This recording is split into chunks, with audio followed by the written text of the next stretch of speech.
blessing. He breaks me out. But before we get there, giving honor to God, who's the head of my life. I give honor to the pastor and the first lady in his absence, and the church mother, the assistant church mother, and the youth church mother. I give honor to everybody in their respective places.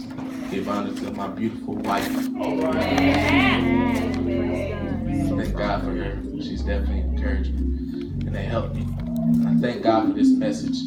As you all know, that I'm a person who's very demonstrative. I like demonstrations, and I like to it's how I keep young people attached to the message, give them a visual. Some people can learn by hearing, some people have to see something, some people need it all. But this time, I prayed, talked to God, and I had some good stuff. I had some good demonstrations. I promise you, I had some good ideas. But God said, nah. He said the word He gave me on this day, it's enough other times, but this word, I promise you, is enough in that it's really, I believe that God really wants to break some people out of some things on today. Not just young people, not just seasoned saints, not middle-aged, not young adults. I'm talking about somebody, whomever is really going through a struggle, whomever is going through a test, whomever really feels like they're going through an oil press. I really feel as if God is going to break them out. Thank you, Lord. But before we get there, I need everybody to stand on their feet. And we're going to praise Him one more time. All right?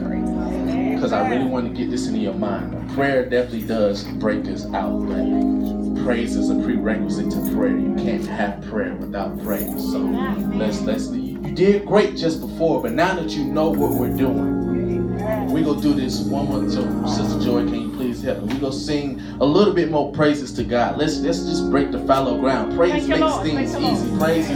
It makes it easy to get into the presence of God. So let's do this one more time. This time we're going to go with the mindset of changing things. We're going to go in our praise with the mindset of leaving differently than the way we came. So we go sing and we go praise and we go get to the word, and then we go leave because we're going to leave different, and God is going to break some chains. So praise Him, praise Him, praise Him in the morning, praise Him in the noonday, praise Him, praise Him, praise Him when the sun goes down.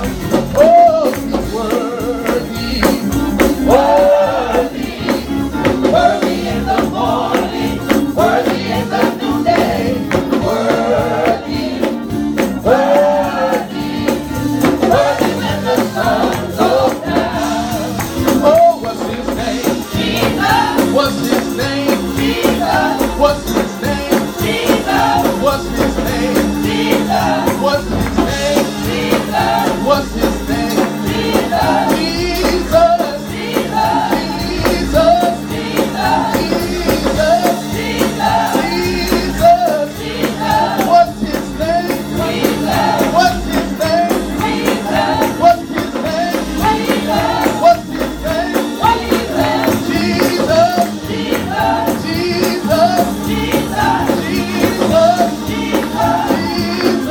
Jesus. Oh. Hallelujah. Thank you, God. Thank you. So we almost there. Do we feel a little better when we start giving God praise? That it makes us feel a little better? Hallelujah. Hallelujah. I may be seated in the presence of God. Hallelujah. Hallelujah. At midnight, Paul and Silas prayed and sang praises unto God, and the prisoners heard them. And suddenly there was a great earthquake, that the foundations of the prison were shaken, and immediately the doors were open and everyone's bands were loosed. Anybody trying to get loosed on today? And the keeper of the prison, waking out of his sleep and seeing the prison doors open, he drew out his sword, and he would have killed himself, supposing that the prisoners had been fled. But Paul cried out with a loud voice, saying, "Do thyself no harm, for we all are here." Then he called for a light and sprang in and came in trembling and fell before God, before Paul and Silas, and brought them out and said, "Sirs, what must I do to be saved?" So let's talk about prayer. Prayer is a necessity. It brings us close to God. Prayer is how we communicate with the Master. But it seems as if when we go through trials or when we go through tribulations, sometimes we back off of prayer because we've allowed our situations to get the best of us. We often get depressed. We feel like it's the world against us and the world against us and us against the world. Well, listen to this simple remedy. To get through your issues, you must pray. We wonder why it's hard to get through our issues just because we lack simple relationship skills. What's the most important part you need for a relationship to work? Communication. Come on, somebody. Communication. A relationship needs communication to succeed. We've made the habit of talking but not listening. We say, God, get me out. Okay, but then what, we treat God as if he owes us something when we complain about our troubles, but all we've done is request an exit. We go to Jesus in the Garden of Gethsemane. He wanted an exit, but later said, not mine will, but thine will be done. Gethsemane was also known as the Mount of Olives. This was significant to what he was going through because he was